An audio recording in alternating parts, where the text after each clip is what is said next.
Welcome to part 2 of the Dell Dimension E520 video. I'm going to be getting this heatsink shroud off, heatsink off, new thermal compound, and in general improving the cooling system of this thing.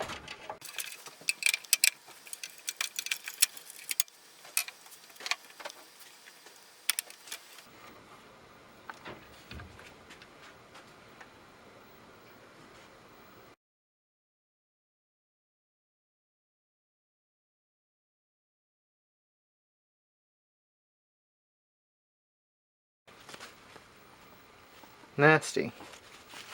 At least it's sort of paste-like and not just totally crunchy, but yeah.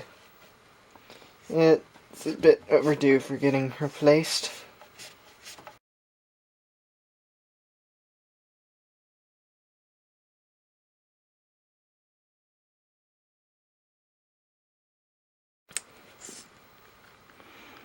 Not sure how well the camera will focus on that, but this is not a Core 2 Duo as it originally claimed on the case. This is in fact a Pentium D, 3.2 gigahertz Pentium D. So that's a bit odd.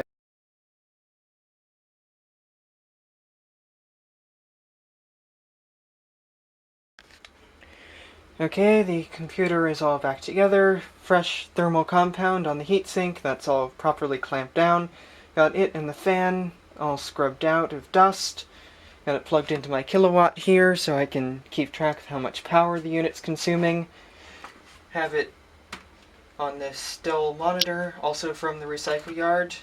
20-inch, that's pretty nice.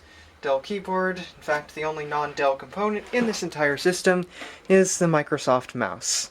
Just a normal optical mouse. Not bad. Got into the BIOS menu here. Unit is idling at 108 watts from the mains. Just gonna go down. Yep. So I'll let the camera move the camera over so I can get a better look at the screen.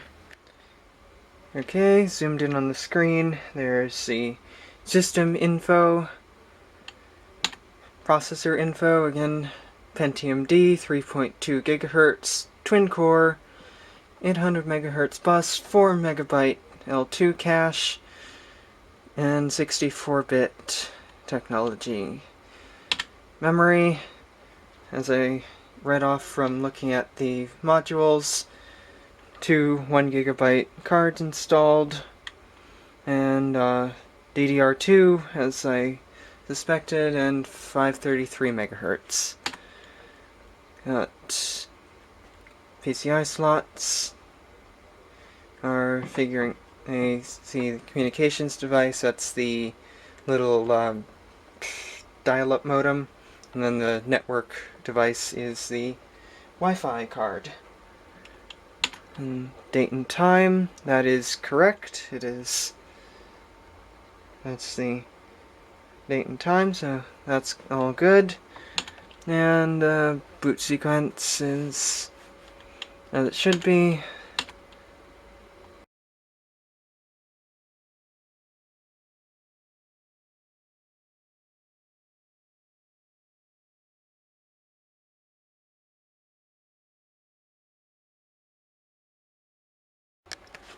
Out of setup, and we're booting Microsoft Windows XP.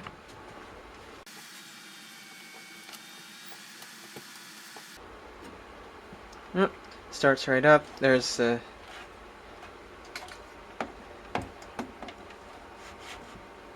waiting a sec for it to figure out what's going on here. It's running okay. However, might be able to hear that the fan has already revved up quite a bit, though it's not using significantly more power than it was before. And to the touch, the heatsink is quite warm, but there is the airflow through it is almost non-existent.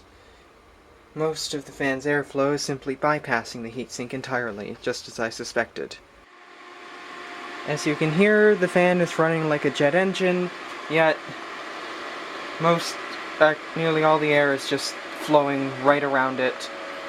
The heatsink is kind of warm, and, well, yeah, it's not too happy. The first prototype is just this strip of cardboard I've mounted inside the shroud.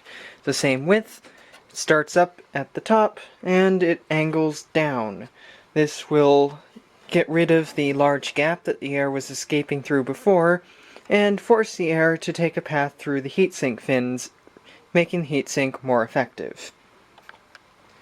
The result of the past few days of messing around is now a computer that will idle quite tamely at about 95 watts. However, when it's loaded to any appreciable degree, such as opening a YouTube video, or just any other variety of things of similar magnitude, forces it to scream the fan like a jet engine to keep from overheating, even with my little cardboard baffle mod for the heatsink. It's using the Pentium D, which is 30 more watts of heat at full load, and about 2/3 the performance, according to some benchmarks I looked at, of the original Core 2 Duo. So, it's wrong size processor, it's gonna labor a bit. There might be some more work on this later, if I decide to upgrade it, or I guess restore it to original specs. But, well, that remains to be seen, depending on what price I can get a Core 2 Duo for. Thanks for watching.